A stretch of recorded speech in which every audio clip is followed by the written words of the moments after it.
اب یہ بات سمجھا کر کہا قاتلوا فی سبیل اللہ، اللہ کے راستے میں قتال کرو اور یہ زندگی موت کا مسئلہ چھوڑو. وَاعْلَمُوا أَنَّ اللَّهَ سَمِيعٌ عَلِيمٌ، جان لو اللہ تعالیٰ سننے والے جاننے والے ہیں. مَنْ ذَا الَّذِي يُقْرِضُ اللَّهَ قَرْضًا حَسَنًا، مال مانگا گیا ہے، کون ہے جو اللہ کو بہترین قرض دے دے؟ بہترین قرض کون سا ہے؟ اس میں دو چیزیں نہ ہوں. آگے اسی صورت میں آ رہا ہے المن والادا، دے کر احسان نہ جتلائیں اور تکلیف نہ دیں. تو اللہ رب العزت ایسا قرضہ اپنے ذمے رکھا ہے، ضرور واپس کریں گے. فَيُضَاعِفَهُ لَهُ أَضْعَافًا كَثِيرًا، اللہ اس کو کئی گنا بڑھا کر اسے دے. واللہ یقبض ویبسط، اللہ ہی رزق میں کبھی تنگی کر دیتے ہیں، کبھی کشادگی کر دیتے ہیں. وَإِلَيْهِ تُرْجَعُونَ، اور تم نے اللہ ہی کی طرف ہی لوٹائے جانا ہے.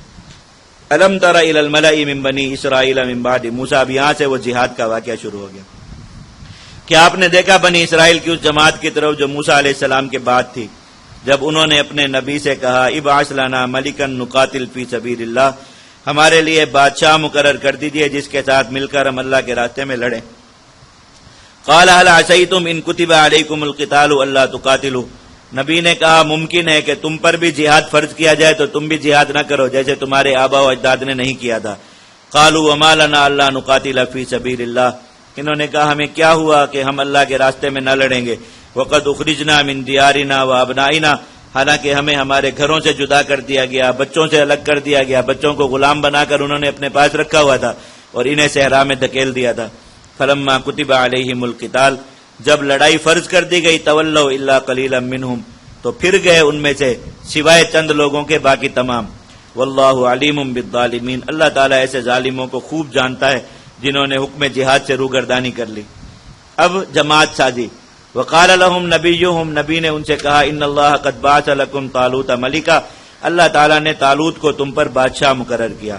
قالوا انا یکون له الملک علینا، کہنے لگے کہ ان کو ہم پر بادشاہت کہاں سے حق حاصل ہو گیا. ونحن احق بالملک منہ، ہم امارت کے زیادہ مستحق ہیں.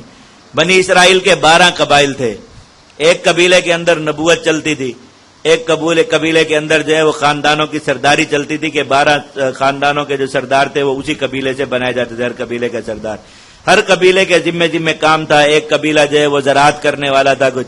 تو یہ جو طالوت تھے ان کا تعلق اس قبیلے سے تھا جو یہ چھوٹے موٹے کام، کپڑے سینا اور جوتے بنانا اور چمڑے کا سامان، مشکیزیں وغیرہ اور یہ چیزیں بنانا جو عام ضروریات کی چیزیں ہوتی ہیں.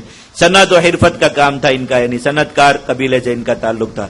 تو ایسے لوگوں کو عام طور پر جو ہے وہ نچلی ذات کا سمجھ کر زیادہ عزت اور احترام نہیں دیا جاتا. تو انہوں نے کہا کہ یہ آدمی ہم پر امیر بنے اور ہمارا جو ہے وہ سربراہ بنے، ہم اس چیز کو نہیں مان سکتے. عصبیت مسلمانوں کے اندر پڑا ہوا وہ بت ہے جو سب سے آخر میں نکلتا ہے جا کر کسی مسلمان سے، وہ بھی اللہ کی مہربانی ہو نکل جائے، ورنہ کہیں نہ کہیں اس کا اثر ضرور سامنے آتا ہے. اور یہ اسلام کے سب سے منافی چیز ہے، یاد رکھیں. اسلام میں کوئی اس سے بڑا گناہ نہیں ہے، کوئی بھی اس سے بڑا گناہ نہیں ہے کہ ایک انسان کلمہ لا الہ الا اللہ اور ایمانی ترقی کے علاوہ کسی اور چیز کو فضیلت کا مدار اور معیار سمجھے. کسی خاندان سے ہونا، کسی قبیلے سے ہونا، کسی قوم سے ہونا، کسی زبان سے ہونا، اس کی وجہ سے خود کو کسی سے بہتر سمجھنا، دوسرے کو اپنے آپ سے حقیر سمجھنا اور جو ہے وہ اپنے اندر اس کی وجہ سے بڑائی اور دوسروں کی حقارت اس کی وجہ سے کرنا. اللہ کے نبی صلی اللہ علیہ وسلم نے ایسی مثال دی ہے، مسلمان اگر قرآن و سنت پڑھا کریں تو حقائق کا پتہ چلے. اللہ کے نبی صلی اللہ علیہ وسلم نے ایسی مثال دی ہے اس چیز کی کہ وہ مثال سننے کے بعد کوئی مسلمان کبھی یہ بھی گوارا نہ کرے کہ کہیں بیٹھ کر اپنی قوم کسی کو بتائے کہ میں فلاں قوم کا ہوں. اس لیے کہ یہ تو ایسا اضطراری امر ہے، دنیا کا کوئی انسان بشمول انبیاء بشمول اولیاء سب لوگ، کوئی بھی اللہ تعالیٰ کو درخواست دے کر کسی قوم میں پیدا نہیں ہوا کہ یا اللہ مجھے فلاں قوم میں فلاں زبان میں پیدا کیجیے گا. اللہ تعالیٰ نے جس کو جہاں چاہ پیدا کر دیا، بندے کا ذرہ برابر اس میں اختیار نہیں ہے. ایسی چیز پر فخر کرنا تو ویسے ہی بہت شرم کی بات ہوتی ہے جو آپ کا اپنا کسب نہیں ہے. انسان فخر کرے ان کمالات پر جو اس نے خود کمائے. ایک آدمی نے علم حاصل کیا، یہ علم اس نے خود اپنی محنت سے حاصل کیا، اس پہ وہ فخر کرے. ایک آدمی نے مال کمایا، چلو محنت سے کمایا، اس پر بھی وہ کر لے کہ اس کی چلو اپنی محنت ہے اس کی بنا پر. لیکن یہ خاندان، قبیلہ، قوم، ذات، زبان، ان میں سے کون سی چیزیں جو ہم نے خود کمائی، جس میں ہمارے اختیار کا، ہمارے کسب کا، ہماری محنت کا ادنا سا بھی 1% بھی دخل ہو، کوئی بھی ایک چیز نہیں، اس کی بنا پر اس کے باوجود کھڑے ہو کر یہ کہنا میں فلاں ہوں اور میں فلاں ہوں، کتنی بڑی شرم کی بات.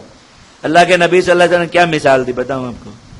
آپ حضرات میں سے جنہوں نے جامع ترمذی پڑھی ہو، دورہ حدیث کیا ہو، ترمذی شریف کی آخری روایت یاد ہوگی آپ، اللہ کے نبی صلی اللہ علیہ وسلم نے فرمایا جو لوگ اپنی قوم، قبیلے پر اور جاہلیت میں گزرے ہوئے آبا پر فخر کرتے ہیں، ان کی مثال ایسے ہے جیسے گوبر کا کیڑا اپنی ناک پر جو گوبر اٹھا کر لے جا رہا ہوتا ہے کہ میں یہ سٹور کرنے کے لیے راشن کے طور پر اپنے گھر لے جا رہا ہوں، اس پر فخر کر رہا ہوتا ہے کہ میں نے زیادہ گوبر اٹھایا ہوا ہے دوسرے کیڑوں پر۔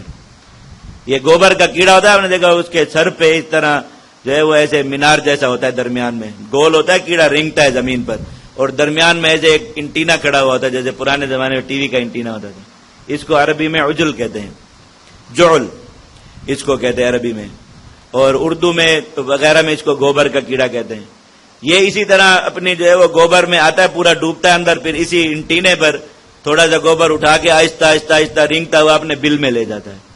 وہ میں یہ ان میں سے جس نے زیادہ اٹھایا ہوا ہو یہ گوبر، وہ دوسروں پر فخر کر رہا ہوتا ہے کہ میرے پاس راشن زیادہ ہے اور میں زیادہ وقت تک اس کو کھاؤں گا اور رکھوں گا۔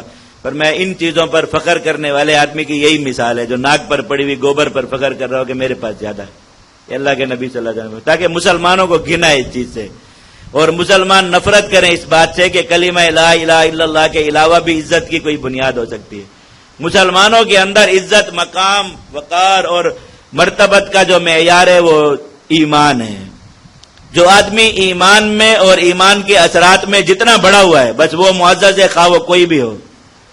یہ قریش کے بڑے بڑے سردار مسلمان ہوئے بعد میں، ابو سفیان اور حارث ابن ہشام وغیرہ رضی اللہ تعالیٰ عنہم، بعد میں دین اسلام میں بڑی خدمات سر انجام دی، لیکن فتح مکہ تک دن رات اسلام کے خلاف لڑتے رہے اور اسلام کو مٹانے کی کوشش میں مصروف رہے۔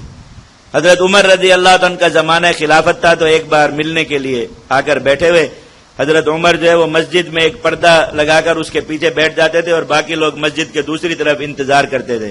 پھر وہ خادم باری باری پہلے بتا دیتا تھا کہ ملنے کے لیے کون کون آیا، اور پھر باری باری جو ہے وہ ایک ایک کو لاتا تھا اور ملاقات کرواتا تھا۔ تو ملاقات کے لیے لوگ آئے ہوئے تھے، ترتیب بنی ہوئی تھی کہ پہلے فلاں جائے گا، پھر فلاں جائے گا، پھر فلاں جائے گا۔ اچانک حضرت بلال رضی اللہ تعالیٰ عنہ آ گئے، اور وہ بھی تو خادم دوڑا دوڑا گیا، حضرت عمر کو بتایا کہ حضرت بلال بھی آئے ملاقات کے لیے، تو انہوں نے فرمایا کہ سب سے پہلے انہیں بلاؤ، باقی سب کے نمبر کینسل۔ تو انہوں نے حضرت بلال کو بلایا، حضرت عمر رضی اللہ عنہ کھڑے ہو کر ملے اور بڑے جو ہے وہ اعلیٰ القاب سے ان کو مخاطب کیا اور بٹھایا، خود ان کے بعد بیٹھے، بہت عزت و اکرام کیا۔ تو قریش کے سرداروں میں سے ایک شخص نے غصے سے ادھر بیٹھے ہوئے کہا، اس نے کہا کہ اتنے بڑے بڑے سردار انتظار میں بیٹھے اور ایک غلام جس کے ماں باپ کا بھی پتہ نہیں کون تھے اس کو ہم پر ترجیح دی جا رہی۔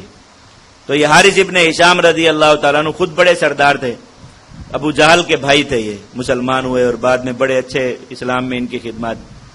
انہوں نے اس سردار کو کہا، انہوں نے کہا کہ اگر اس بات پر ملامت کرنی ہے تو عمر کو نہیں، اپنے آپ کو ملامت کرو، اور اس بات پر اگر برا بھلا کہنا ہے تو ان کو نہیں، اپنے آپ کو برا بھلا کہو۔